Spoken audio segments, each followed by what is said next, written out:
सुप्रभात प्रिय विद्यार्थियों। आज के इस वीडियो में मैं नवमी कक्षा के चतुर्थ पाठ कल्पतरुः के अभ्यास के प्रश्न उत्तरों की चर्चा करूंगा। तो आइए देखते हैं उस पाठ के अभ्यास के प्रश्न।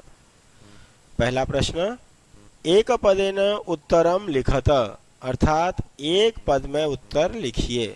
प्यारे बच्चों, यहाँ पे एक बात मैं आप लोगों को बता देना चाहता हूँ कि प्रश्नों को समझने के लिए आप सभी को किम शब्द का रूप अच्छे से याद होना चाहिए, तभी हमें प्रश्न समझ में आता है। और जब किम का रूप याद हो जाता है तो हमें प्रश्न निर्माण में भी बहुत सहायता मिलती है। तो देखिए, जिमुतवाहन कस्य पुत्र अस्ति, अर्थात जिमुतवाहन किसका पुत्र है। कस्य ये षष्ठी व्यक्ति एक वचन का रूप है, किम शब्द पुल्लिंग, तो कस्य का मतलब हो जाएगा किसका। तो हो जाएगा, जब कस्य में क्वेश्चन पूछ रहा है तो उत्तर भी हमें कस्य के अनुसार से षष्ठी विभक्ति में ही देना पड़ता है। ये षष्ठी एक वचन है तो यहाँ जिमुत केतु शब्द है, उकारांत रूप चलाया है तो जिमुत केतो हो। षष्ठी विभक्ति में जब हम रूप चलाते हैं साधु या भानु का, तो भानो हो साधो बनता है तो जिमुत केतो हो। ख क्वेश्चन, संसारे अस्मिन् कह अनश्वरः भवति, अस्मिन् संसारे इस दुनिया में कौन सी चीज अनश्वर है, अर्थात कभी नाश नहीं होता है। तो उत्तर आ जाएगा परोपकारः। यहाँ प्रथमा व्यक्ति एक वचन में क्वेश्चन पूछा, प्रथमा एक व्यक्ति एक वचन में उत्तर। ग क्वेश्चन, जिमुतवाहन परोपकार एक फल सिद्धि कम आराधयति, जिमुतवाहन परोपकार की एकमात्र फल की सिद्धि के लिए कम किसको आराधयति आराधना करता है, अर्थात किसकी पूजा करता है, तो कल्पतरुम। यहाँ द्वितीय विभक्ति एक वचन है तो यहाँ तरु शब्द है, तरु का द्वितीय में चल जाएगा तरुम, कल्पतरुम। ख क्वेश्चन, जिमुत वाहनस्य सर्वभूतानुकंपया सर्वत्र किम प्रथितम, जिमुत वाहन की सभी प्राणियों की कृपा से सर्वत्र किम प्रथितम, चारों तरफ सब जगह जो है ना क्या फैल गया, क्या फैला था उसका उत्तर हो जाएगा यशः, उसकी यश फेम या प्रसिद्धि जो ना वो फैल गई थी।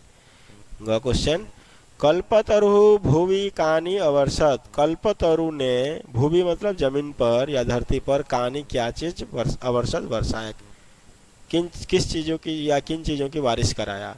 तो जाएगा वसुनी, वसुनी मतलब धन या रत्न, तो धनों की जो है उसने वर्षा कराया। दूसरे क्वेश्चन को देखेंगे, अधो लिखितानाम प्रश्नानाम उत्तराणि संस्कृत भाषया लिखत, अर्थात नीचे लिखे प्रश्नों के उत्तर संस्कृत भाषा में लिखिए। क क्वेश्चन, कंचनपुरम नाम नगरम कुत्र विभाति स्म, कंचनपुर नाम का जो नगर था कुत्र विभाति स्म, वो कहाँ पे सुशोभित हो रहा था, कुत्र कहाँ। उत्तर आएगा कंचनपुरम नाम नगरम, कंचनपुर नाम का नगर हिमवतः, ये षष्ठी व्यक्ति एक वचन है, हिमवत शब्द है सो षष्ठी एक वचन में भवत की तरह रूप चलता है, भवतः हिमवतः। कंचनपुर नाम का नगर हिमालय की सानोह ऊपरी, संधि विच्छेद करके लिखेंगे तो सानोह ऊपरी, कंचनपुर नाम का नगर हिमालय के शिखर के ऊपर विभाति स्म सुशोभित हो रहा था। ख क्वेश्चन, जिमुतवाहन कीदृशः आसीत्, कीदृश मतलब कैसा, प्रश्न निर्माण में मैंने चर्चा किया भी था इसके दृश्य पे। तो जिमुतवाहन कैसा था, उत्तर जिमुतवाहन महान दानवीर, जिमुतवाहन बहुत बड़ा दानवीर, सर्वभूत अनुकंपी च आसीत्, तो सर्वभूत मतलब सभी प्राणी के प्रति, अनुकंपी मतलब अनुकंपा करने वाला, दया करने वाला आसीत् था। जिमुतवाहन महान दानवीर और सभी प्राणियों के प्रति कृपा करने वाला या दयालु था।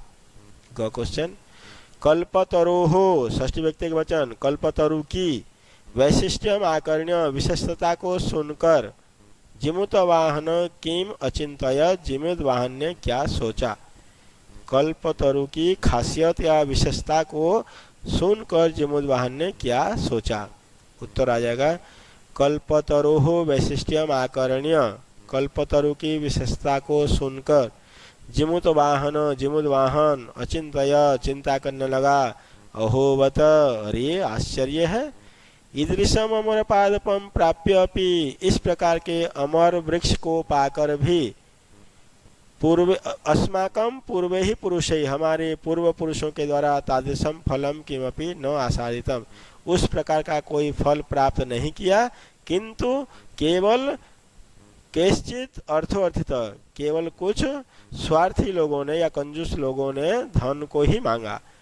तदहम, इसलिए मैं, अस्मात् मनोरथ अभिष्टम साधयामि, इसीलिए मैं इससे अपने मन के इच्छित की साधना करता हूँ, अर्थात मुझे जो पसंद है मैं, या मेरे लिए जो सर्वोत्तम कामना है वही मैं इससे मांगता हूँ, या उसी के लिए मैं इसकी पूजा करता हूँ।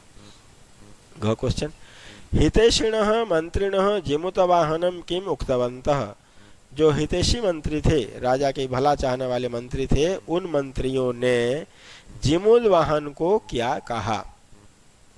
हितैषी मंत्रियों ने बहुवचन है, उक्तवंत बहुवचन क्रिया है, तो भला चाहने वाले मंत्रियों ने जिमुद वाहन को क्या कहा।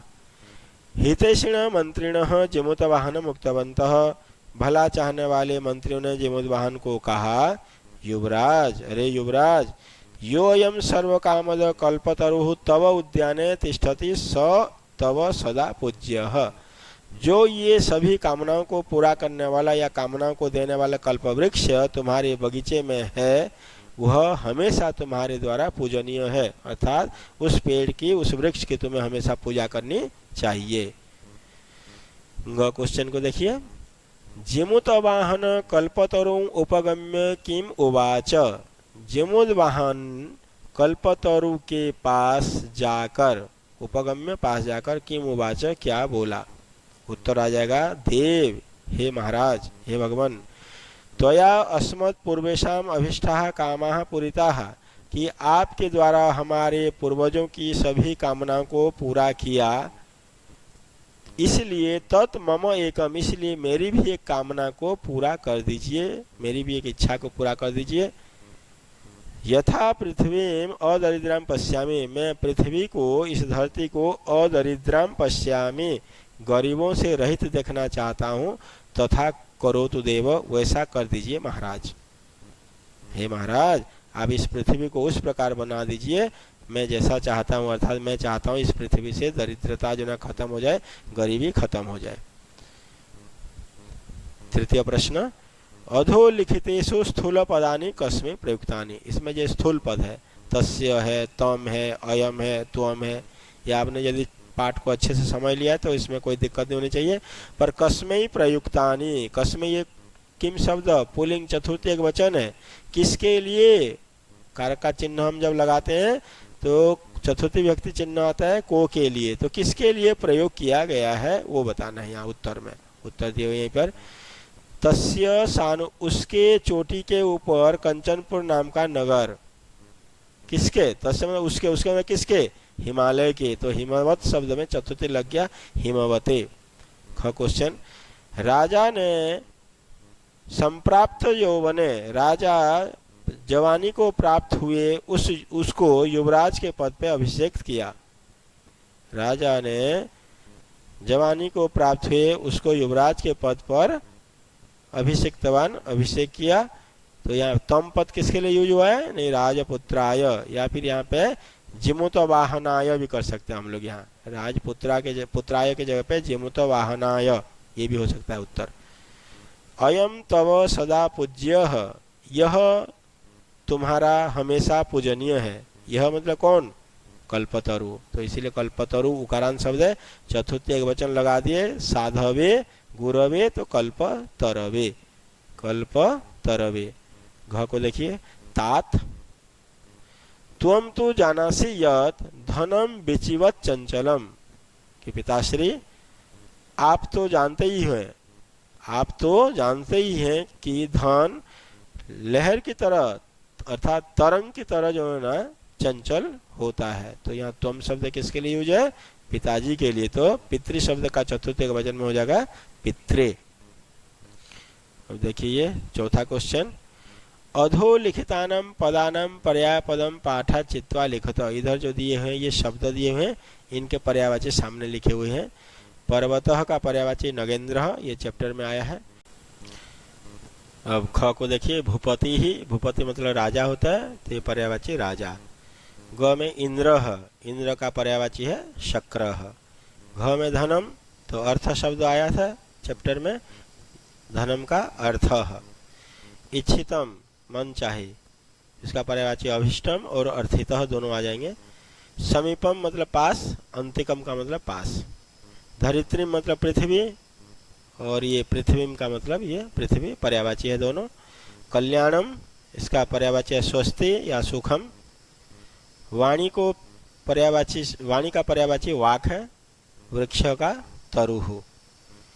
पांचवा प्रश्न को देखिए, क स्तंभे विशेषणानि ख स्तंभे च विशेष्यानि दत्तानि तानि समुचितम मेलयत। क स्तंभ में विशेषण दिए हैं और ख स्तंभ में विशेष्य दिए हैं, और उनको सही क्रम में मतलब किसका विशेषण कौन सा, ये मैचिंग करना है।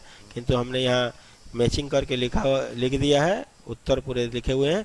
कुल क्रम आगतः, कुल परंपरा से आया हुआ क्या था, कल्पतरुः, ये विशेषण विशेष्य। दानवीरः कौन था, जिमुतवाहन, जिमुतवाहन विशेष्य, ये विशेषण है। दानवीर जिमुतवाहन। हितैषी भी, भला चाहने वाले, मंत्री भी, मंत्रियों के द्वारा। बीचिवत चंचलम, लहर की तरह चंचल, तरंग की तरह चंचल, क्या चीज है, धनम, धन, धन का विशेषण है बीचिवत चंचलम। अनश्वरः, कभी नष्ट न होने वाला। परोपकारः, परोपकार कभी खत्म नहीं होता है, तो ये परोपकार विशेष्य है, ये विशेषण है। क्वेश्चन 6 को देखिए, स्थूल पदान्यधिकृत्य, यहाँ पे भी संधि क्या है, स्थूल पदानि अधिकृत्य। स्थूल मतलब मोटे मोटे, ये जो लिखे हुए हैं मोटे अक्षर या अंडरलाइन वाले, तो मोटे अक्षरों को आधार मानकर या बेस मानकर प्रश्न निर्माणम कुरुत, प्रश्न निर्माण कीजिए। क प्रश्न, तरोह कृपया स पुत्रम अप्राप्नोत, तरु की कृपा से उसने पुत्र को प्राप्त किया। प्यारे बच्चों, ये प्रश्न निर्माण के बारे में मैंने पहले भी एक वीडियो, 2 वीडियो डाला है प्रश्न निर्माण के ऊपर, तो आपने यदि नहीं देखा है तो उन वीडियो को जो ना जरूर देखिएगा, तब आपको प्रश्न निर्माण करने के सारे तरीके जो है ना समझ में आ जाएगा। तो तरोह कृपया स पुत्रम अप्राप्नोत, वृक्ष की कृपा से उसने पुत्र को प्राप्त किया। अब तरु शब्द है यहाँ पे षष्ठी विभक्ति एक वचन है, तो इस जगह पे आ जाएगा कस्य, ये पुल्लिंग है इसीलिए षष्ठी एक वचन। कस्य कृपया, किसकी कृपा से उसने पुत्र को प्राप्त किया। ख क्वेश्चन, स कल्पतरवे निवेदयत, उसने कल्पतरु के लिए निवेदन किया।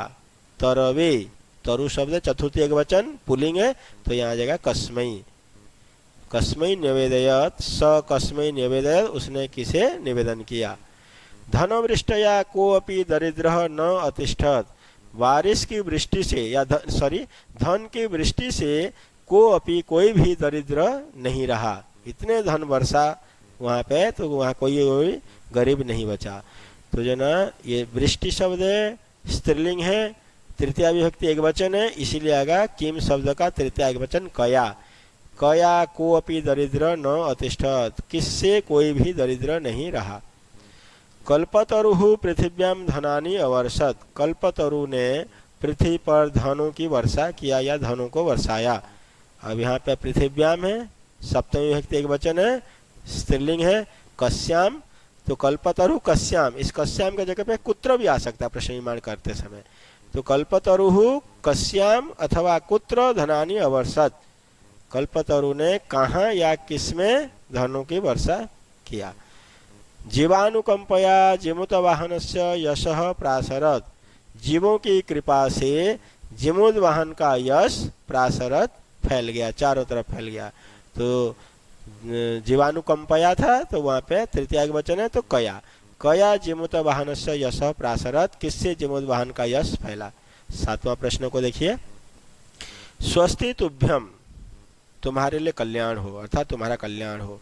स्वस्ति शब्द से योगे चतुर्थी विभक्ति ही भवती, स्वस्ति शब्द के योग में जब भी वाक्य में स्वस्ति शब्द का प्रयोग किया जाता है, वहाँ पे चतुर्थी विभक्ति का ही प्रयोग होता है।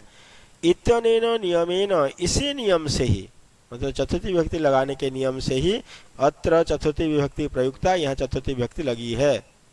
तुभ्यम ये युष्म शब्द है, चतुर्थी विभक्ति एक वचन में आता है। तुभ्यम युवाभ्याम युष्माभ्याम। तो बोल रहे आगे, एवं एवं कोष्टक गतेषु पदेषु, इसी तरह कोष्टक में आए हुए पदों में चतुर्थी विभक्ति को प्रयोग करके रिक्त स्थानानि पूरयत, रिक्त स्थान पूरा कीजिए। पहला क्वेश्चन देखिए, स्वस्ति डैश, यहाँ ब्रैकेट में राजन शब्द है, तो जब स्वस्ति शब्द आ गया तो इस शब्द में जो ब्रैकेट में जो शब्द दिए हुए हैं राजा, ये प्रजा, राजन, छात्र, सर्वजन, इनमें हमें चतुर्थी विभक्ति लगाने हैं।